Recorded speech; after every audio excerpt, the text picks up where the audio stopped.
Bismillahirrahmanirrahim. Assalamualaikum warahmatullahi wabarakatuh.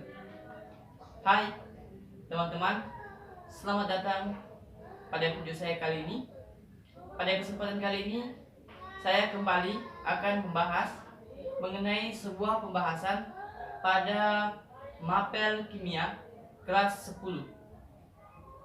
Tapi sebelumnya saya memohon maaf apabila dalam pembawaan materi nanti terdapat kesalahan, baik itu yang disengaja ataupun tidak disengaja, dan semoga teman-temanku semua dapat memakluminya. Baiklah, untuk mempersingkat waktu, mari kita mulai pada pembahasannya.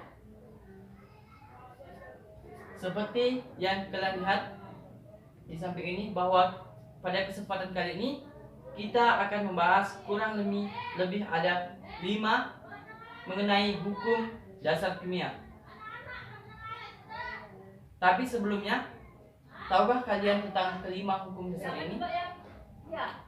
Jika tidak, mari kita bahas dan pelajari bersama-sama. Yang pertama, kita mulai pada pembahasan hukum dasar kimia, hukum kekekalan massa Lavoisier. Hukum Lavoisier ini dicetuskan oleh Antoine Laurent Lavoisier. Dalam penelitiannya, Lavoisier membakar merkuri cair berwarna putih dengan oksigen sampai dihasilkan merkuri oksida berwarna merah. Tidak sampai di situ saja, Lavoisier memanaskan merkuri oksida sampai terbentuk merkuri cair berwarna putih dan oksigen. Dari penelitian ini diperoleh hasil bahwa massa oksigen yang dibutuhkan pada proses pembakaran sama dengan massa oksigen yang terbentuk setelah merkuri oksida dipanaskan. Oleh sebab itu, hukum ini disebut dengan hukum kekekalan massa.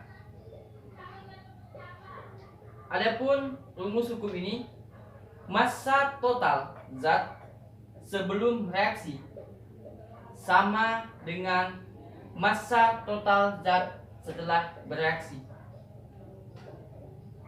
Lalu yang kedua, setelah kita mengetahui mengenai hukum kekekalan massa, yang kedua kita membahas mengenai hukum Raoult atau hukum perbandingan tetap. Pada awalnya, seorang ilmuwan asal Prancis bernama Joseph Louis Raoult meneliti perbandingan massa unsur yang terkandung di dalam suatu senyawa pada tahun 1799. Penelitian itu membuktikan bahwa setiap senyawa tersusun dengan komposisi tertentu dan tetap. Oleh sebab itu, hukum Raoult dikenal dengan hukum perbandingan tetap. Adapun pernyataan pada hukum Raoult adalah sebagai berikut. Perbandingan massa unsur-unsur dalam suatu senyawa adalah tertentu dan tetap. Lalu yang ketiga, ada hukum yang disebut dengan hukum Dalton. Siapa yang tidak mengenal John Dalton, seorang ilmuwan yang sangat terkenal pada saat itu? Hukum Dalton atau hukum dikenal dengan hukum perbandingan berganda. Seorang ilmuwan asal Inggris bernama John Dalton melakukan penelitian dengan membandingkan massa unsur-unsur pada beberapa senyawa, contohnya oksida karbon dan oksida nitrogen. Senyawa yang digunakan Dalton adalah karbon monoksida atau CO2 dan karbon dioksida CO2. Dari perbandingan keduanya diperoleh hasil sebagai berikut. Senyawa CO dan CO2, massa C sama dengan 1,2 gram dan CO2-nya 1,2 gram.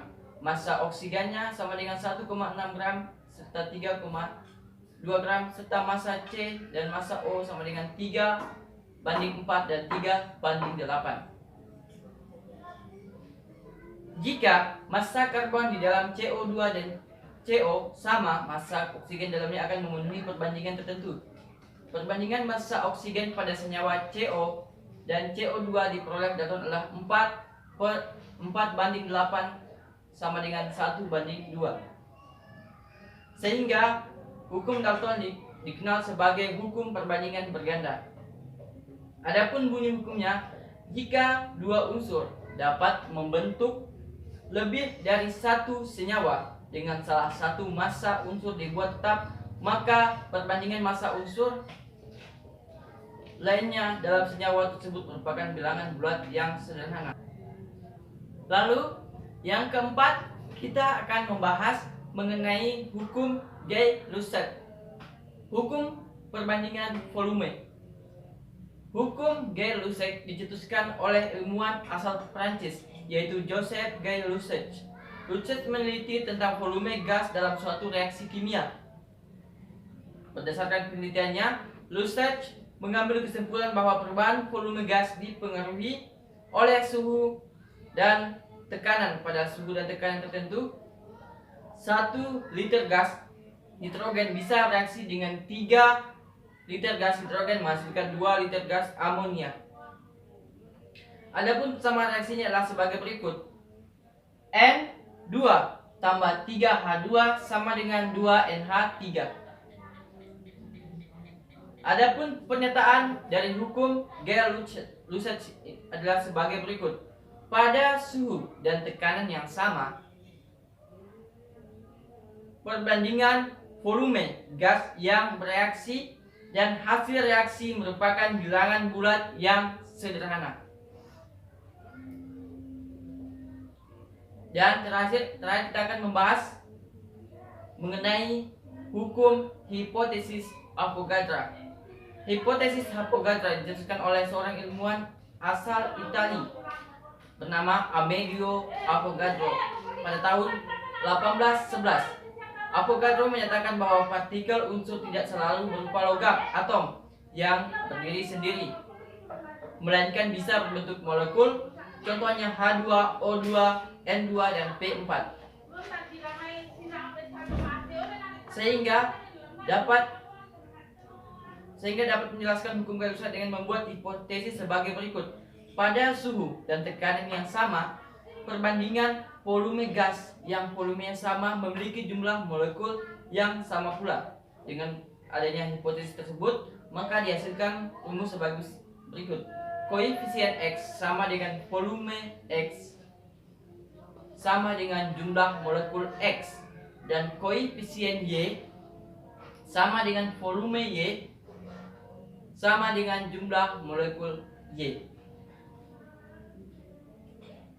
Mungkin hanya 5 hukum itu yang dapat saya jelaskan. Kurang dan lebih mohon dimaafkan. Wabillahi taufik wal hidayah. Wassalamualaikum warahmatullahi wabarakatuh.